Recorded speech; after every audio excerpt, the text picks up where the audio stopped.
Hola, ¿qué tal? Mi nombre es Artemisa y en este video vamos a hablar un poco acerca de lo que es la inflación.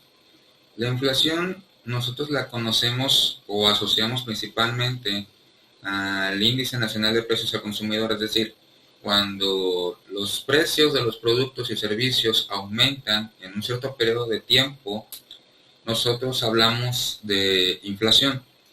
Cuando estos precios tienden a bajar, ocurre un fenómeno muy a la inversa que se conoce como deflación. Ahora bien, la inflación por sí sola no es un elemento negativo o es un indicador de que la economía esté mal. No. La inflación, para que sea considerada nociva en cuanto a su impacto en el mercado interno de consumo, viene acompañada de un PIB bajo, es decir, un Producto Interno Bruto bajo. Si nuestra inflación o nuestro índice nacional de precios al consumidor es alto y nuestro PIB es bajo, entonces sí estamos hablando de que la inflación es un problema el cual nos va a perjudicar a corto y largo plazo. Pero bueno, también hay que considerar que un PIB alto no es un sinónimo de salud de las finanzas públicas. ¿Por qué? Porque, por ejemplo, si tuviéramos un PIB alto, pero una baja concentración de este PIB viniera de pocas personas, entonces no es una economía saludable. ¿Cómo lo asociamos esto? Al PIB per cápita, es decir, si tenemos 100 personas que participan en esa generación del PIB y de esas 100 personas 50 apenas si aportan un 2% cada una y las otras 50 aportan el resto del PIB, entonces no tenemos una riqueza como tal distribuida para que todos puedan disponer de lo que lo que son los productos y servicios.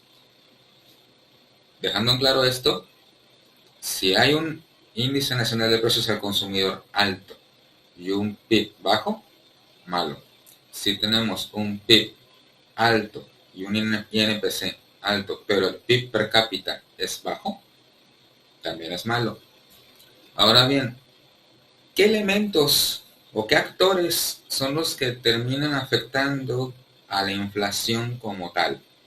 Nosotros tenemos al Estado y tenemos a la inversión privada, o las empresas, vaya.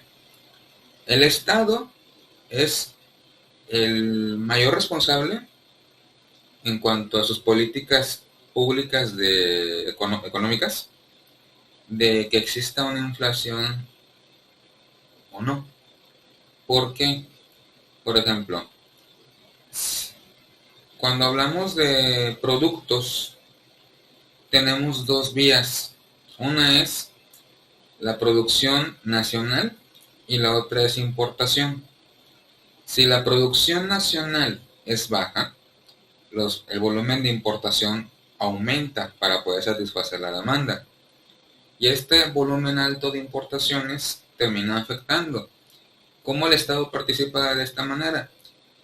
Si el propio Estado incentiva lo que es la producción nacional, si da un proteccionismo positivo sobre la industria nacional, entonces la producción los productos y servicios propios tienden a crecer y la demanda a productos y servicios del exterior tiende a bajar y eso ayuda a lo que son las finanzas del mercado interno de consumo. Ahora bien, el Estado tiene dos maneras de capitalizarse. Una es por medio de los impuestos o la base tributaria y la otra es por la explotación de recursos naturales y su consecuente conversión a riqueza. Ahora bien, vamos a enfocarnos en lo que son los impuestos. Cuando hablamos de gasto corriente, es decir, salud pública, seguridad, etcétera, los impuestos terminan yendo, o en teoría terminan yendo a cubrir esas necesidades. También existe lo que es el gasto burocrático. Y este gasto burocrático también va implicado con los impuestos. Cuando un gobierno comienza a hacer un uso excesivo del gasto corriente y lo termina reflejando en el aumento a los impuestos, el propio Estado termina afectando al mercado interno de consumo, ya que al subir los impuestos termina afectando al precio del producto para el usuario final y a la capacidad que tienen las empresas para producir o generar la cadena de valor que llega al usuario final. ¿Cómo? Primero, tenemos, por ejemplo, dos impuestos que afectan de manera directa al producto: el impuesto al valor agregado y el IEPS. El IVA está en un 16%, y por ejemplo, si yo compro algo que me cuesta 100 pesos, voy a pagar 116 pesos porque van 16 pesos de ese IVA. Y ese producto pues ya no me cuesta 100 pesos sino 116. Ese impuesto ya se trasladó al usuario, al consumidor final. Afecta el índice de precios al consumidor. Si yo subo el IVA a un 20% serán 120. Si lo subo a un 30% serán 130. Y así sucesivamente. Los aumentos en el impuesto van a afectar al precio del producto. Ahora bien, si este aumento en los impuestos no se ve reflejado en una mejora de la calidad de vida de los gobernados, es decir, si no hay mejoras en lo que es infraestructura de salud pública, si no hay mejoras en lo que es la seguridad o la precisión de la seguridad pública, no hay crecimiento. ¿Por qué? Los trabajadores y los empresarios requieren de seguridad. Seguridad para poder hacer uso de su capital y consumir. Si la delincuencia termina afectándolos en su capital, el consumo se ve reducido. Si los trabajadores se enferman, pero no hay manera de que puedan acceder a un sistema de salud que les permita reincorporarse a sus actividades laborales, entonces tenemos un problema porque no hay una dinámica, no hay dinámica de generación de producto, y esto termina reflejándose en la capacidad de compra de los propios trabajadores. Ahora bien, cuando el gobierno termina dejando a un lado lo que son los impuestos, cuando el gobierno emite deuda soberana, es decir, activo circulante, el papel moneda, lo hace por medio de, o en teoría lo hace por medio de un análisis de la capacidad que tiene para poder responder a las obligaciones de deuda con los particulares. Se emite papel moneda. El papel moneda es emisión de deuda soberana. El Estado, cuando emite el papel moneda, hace un reconocimiento de que puede hacer frente a sus obligaciones, y estas obligaciones que se ven reflejadas en el papel moneda se transfieren como deuda entre los particulares. Por ejemplo, si yo tengo 7,000 pesos, esos 7,000 pesos son deuda, no es un activo.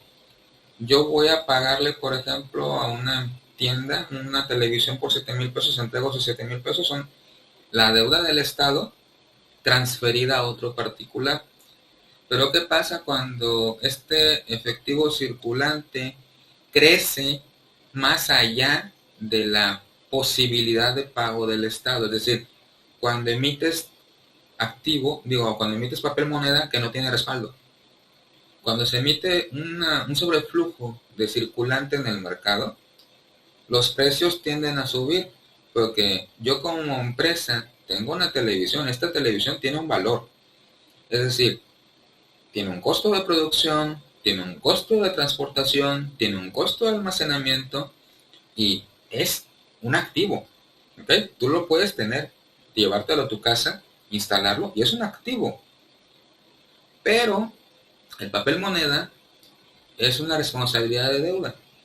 Pero si esa responsabilidad de deuda ya no tiene la solvencia para poder hacer frente. Entonces, si yo tengo que subir, si en vez de 7,000 pesos que me cuesta la televisión, la tengo como empresa, tengo que subirla a 10,000 pesos para que la persona que me dé esa deuda soberana, esos 10,000 pesos, yo tenga un margen de recuperación en cualquier cambio o flujo de cambio en la divisa nacional. ¿Qué es lo que vemos con lo que vemos con los aspectos como depreciación de la moneda? Ahora bien, otro elemento con el que juega el Estado para mantener la dinámica del mercado interno de consumo es por medio de su Banco Central y su organismo hacendario, las tasas de interés referencial. La inversión extranjera, es decir, las empresas que vienen del extranjero, cuando ven tasas de interés referencial baja, no tienden a invertir porque no ven un retorno saludable para su inversión de capital. Cuando un país aumenta sus tasas de interés referenciales, favorece lo que es la inversión, que vengan capital extranjero para invertir y generar empleos, que a su vez esos empleos va a generar un flujo de circulante, una generación de riqueza. Pero luego tenemos la contraparte, que cuando crecen las tasas de interés referencial, se reduce lo que es el crédito al consumo. Ahora bien, el crédito al consumo nosotros lo vemos como, por ejemplo, el crédito personal, cuando salimos a la tienda con la tarjeta de crédito y compramos, por ejemplo, despensa, compramos algún producto, es crédito al consumo, crédito personal que nosotros hacemos válido. Ahora bien, ese crédito o esa línea de crédito que tiene una persona tiene que tener una capacidad de pago. Si esa capacidad de pago, es decir, se mantiene o se sostiene en los periodos de tiempo que tienen que hacerse los pagos de intereses, las finanzas de los bancos se mantienen saludables. Si el usuario hace un uso no racional de su línea de crédito, termina generándose lo que conocemos como índice de impago o índice de morosidad.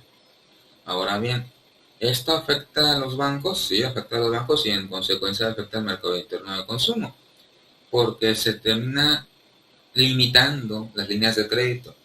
Y si hay una limitante de las líneas de crédito, ya no hay una dinámica suficiente para el consumo interno. Y esta dinámica se le ve como una desaceleración económica. Cuando no hay inversión, cuando no hay condiciones para créditos, se habla de desaceleración. Ahora bien, si el Estado mantiene tasas de interés que sean optimistas en el sentido de inversiones, pero que a la vez generen seguridad a los consumidores por medio de lo que es la fuente de empleo, el mercado interno de consumo se mantiene saludable y los precios tienden a estabilizarse con relación al PIB. Ahora bien, ¿cómo las empresas terminan afectando lo que es al mercado interno de consumo o el índice nacional de precios del consumidor? Nosotros cuando vamos a una tienda, vamos por un artículo o dos o tres, y de buenas a primeras se nos ocurre, pues si estoy aquí voy a comprar otra cosa, y esa otra cosa viene con otra cosa y otra cosa, y nuestras compras están condicionadas al impulso, es decir, los consumidores, las personas, compramos por impulso. Por eso el marketing está orientado a lo que son los sentidos, porque los sentidos son los que favorecen a los impulsos. Ahora bien, cuando nosotros como usuarios solamente compramos en una tienda, es decir, nos vamos más por una marca que por otra, terminamos afectando lo que es el precio al consumidor. Porque, por ejemplo, voy a una tienda y hay, y llevo 5,000 pesos para comprar una lavadora. Y pues no hay lavadoras que cuesten 5,000 pesos en esa tienda. Pero ya se me hizo tarde o me da flojera ir a otra tienda a checar precios. O ya chequé el celular, hay otra tienda, pero me queda muy lejos, o no me da meses sin intereses. Y entonces, a pesar de que tenga una mejor oferta, la otra tienda, ya por comodidad tomamos esta, pero como no tenemos suficiente efectivo, usamos el crédito. Y esa compra va a impactar al índice nacional de precios al consumidor. ¿Cómo? Un producto que permanece mucho tiempo en bodega o en exhibición tiende a depreciarse. Por eso, tiempo después las empresas, el producto que nos sacan, terminan liquidándolo. Los perecederos los rebajan casi que cerca de la fecha de caducidad. Si un usuario compra y compra y compra en la misma tienda, sí genera una fidelidad de marca, pero no genera que los precios bajen. Es decir, existe competencia, pero no se está haciendo uso de la competencia. Al no usar nosotros la competencia existente o no generar la dinámica de competencia, los precios se mantienen o suben. Y esto afecta al índice nacional de precios al consumidor. Ahora bien, nosotros hablamos al principio de lo que es el PIB. Y hablamos de que un PIB alto no significa que las finanzas estén bien, que lo importante es que ese PIB alto tenga en correspondencia un PIB per cápita que vaya a la par. Pero, ¿cómo está la situación actualmente en el mundo? En el mundo estamos en una contingencia sanitaria, es decir, elementos externos, ajenos al control propiamente, afectan a la cadena de suministros. Si la cadena de suministros se ve afectada, la disponibilidad de los productos o materias primas también se ve afectada y en consecuencia los precios suben. Eso nosotros como usuarios no lo podemos manejar, no lo podemos controlar porque son elementos externos que no están en nuestro control, pero elementos como la selección de la compra, la selección del proveedor, sí lo podemos hacer para condicionar la baja de precios. En el caso de los gobiernos, si hacen una mejor gestión de su gasto corriente, si reducen su burocracia y hacen un enfoque objetivo de la distribución de los impuestos en los rubros importantes, hay un aumento en lo que es el PIB. Y bueno, ya para este punto, ya para terminar, vamos a repasar. Primeramente, actores involucrados en la inflación, Estado, iniciativa privada. Elementos que afectan directamente a la inflación, los productos, en cuanto a lo que son sus materias primas, disponibilidad de materia prima, cadenas de suministro o distribución, y hay un elemento que se me estaba pasando, lo que son los intermediarios. Por ejemplo, los productos que son perecederos o que son propiamente del campo, ya sea limón, ya sea aguacate, terminan pasando por intermediarios y esos intermediarios terminan subiendo el valor del producto, muchas veces más allá del margen real del costo del producto. ¿Y qué otro detalle vemos aquí con los intermediarios? La exportación. Cuando la producción es suficiente para satisfacer el mercado interno, pero esa producción se destina mayormente a la exportación para obtener una mayor ganancia, se castiga el mercado interno. ¿Cómo lo vemos ahorita? Por ejemplo, en cuanto a lo que es agricultura, el aguacate. Cuando yo hablo de suelo cultivable, y por ejemplo hablo de aguacate, el aguacate es algo que se exporta mucho y se consume mucho en el exterior y genera una mayor renta en comparación con otros cultivos. Cuando los propios campesinos comienzan a abandonar sus otros cultivos, ya sea frijol, ya sea sorgo, ya sea tomate, para producir aguacate para exportar, terminan afectando la cadena de suministro. Y al momento de que hay menos producción de jitomate, por ejemplo, el producto se encarece. Y ese es otro elemento a considerar en cuanto a lo que es la salud del mercado interno de consumo, que es una producción racional o de protección del mercado interno. Si no existe esto, si no existe un monitoreo del Estado para garantizar la producción nacional, los precios suben. Y bueno, ya para terminar,